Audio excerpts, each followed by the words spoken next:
warahmatullahi wabarakatuh. Sejarah berdirinya Daulah Syafawi.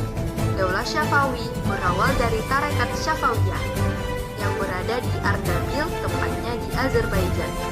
Pendirinya bernama Safi al-Din. Safi al-Din mempunyai dua tujuan. Yang pertama, meluruskan orang-orang yang ingkar, dan yang kedua, memerangi orang-orang yang keluar dari rambu-rambu syariat. Yang pertama, Junaid. Di bawah pimpinan Junaid, mencampurkan antara kegiatan politik dengan kegiatan keagamaan, sehingga menimbulkan konflik antara penguasa Karakoyunlu, yaitu salah satu suku yang berada di Turki. Dan Junaid diasingkan ke tempat pengasingannya, lalu mendapatkan perlindungan dari Diyarbakir. Diyarbakir adalah salah satu yang berada di Turki dan tinggal di Istana Uzun Hasan. Pada tahun 1459 Masehi, Junaid berusaha merebut kota Ardabil, namun gagal. Tahun 1460 Masehi, Junaid berusaha merebut kota Sirkasia, tetapi dihalang oleh Sirwan, dan akhirnya Junaid terbunuh dalam peperangan. Yang kedua, Haidar. Haidar adalah anak dari Junaid. Ia menikahi cucu dari Uzun Hasan dan memiliki anak yang salah satunya bernama Ismail. Haidar menjadi rival atau musuh atau pesaing politik Karakoyunlu yang berhasil dikalahkan pada tahun 1476 Masehi dan berhasil menguasai Sirkasia. Namun, Karakoyunlu mengirim pasukan militernya untuk membantu Sirwan, dan akhirnya Haidar dapat dikalahkan. Ketiga, Ali. Ali didesak oleh tentaranya untuk membalas kematian ayahnya. Akan tetapi, Yakub, pemimpin Karakoyunlu, menangkap dan memenjarakan Ali beserta keluarganya, yaitu Ibrahim, Ismail, dan ibunya di Fars. Dan dibebaskan oleh Rustam, yaitu sepupu dari Yakub atau putra mahkota Karakoyunlu, dengan syarat Ali dan keluarganya mampu atau mau membantunya untuk melawan Yakub. Dan akhirnya Ali bersaudara berhasil dan kembali ke Ardabil.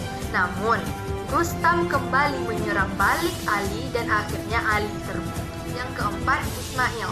Ismail memimpin pada usia 7 tahun yang bermarkas di Hilla untuk menyusun sebuah pasukan yang diberi nama Kizilbas atau Baret Merah. Pada tahun 1501 Masehi, berhasil mengalahkan Karakoyunlu, yaitu Domba Putih. Dan setelah itu melakukan ekspansi wilayah ke Tabriz. Dan disinilah Ismail menyatakan bahwa dirinya lah khalifah pertama di Daulah Syafawi. Berikutnya, strategi dan kebijakan dari Abbas I. Yang pertama, berusaha menghilangkan dominasi Kizilbas dengan cara membentuk pasukan baru yang anggotanya terdiri dari budak-budak yang berasal dari tawaran bangsa Kiarkia, Armenia, Sirkasia yang ada sejak pemerintahan Tahmasp I. Yang kedua yaitu mengadakan perjanjian damai dengan Daulah Utsmani. Isi perjanjiannya tidak akan menghina 3 khalifah pertama. Yang pertama Abu Bakar As-Siddiq, yang kedua Umar bin Khattab, dan yang ketiga Utsman bin Affan. Kemajuan peradaban Islam pada masa Daulah Syafawi yang pertama ada di bidang ekonomi, yaitu hasil pertanian di daerah Bulan Sabit yang sangat subur, dan yang kedua menguasai jalur perdagangan antara barat dan timur. Di bidang ilmu dan pengetahuan itu munculnya ilmuwan-ilmuwan terkenal, sehingga tradisi keilmuan terus berkembang dengan baik. Di bidang perkembangan fisik dan seni yaitu membangun bangunan yang megah dan membentuk taman-taman wisata terbuka.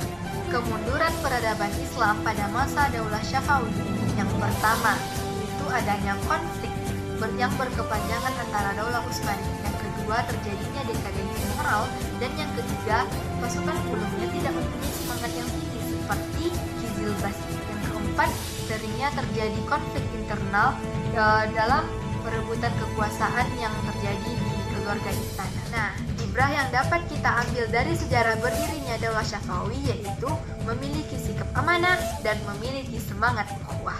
Baiklah, sekian dari saya. Wassalamualaikum warahmatullahi wabarakatuh.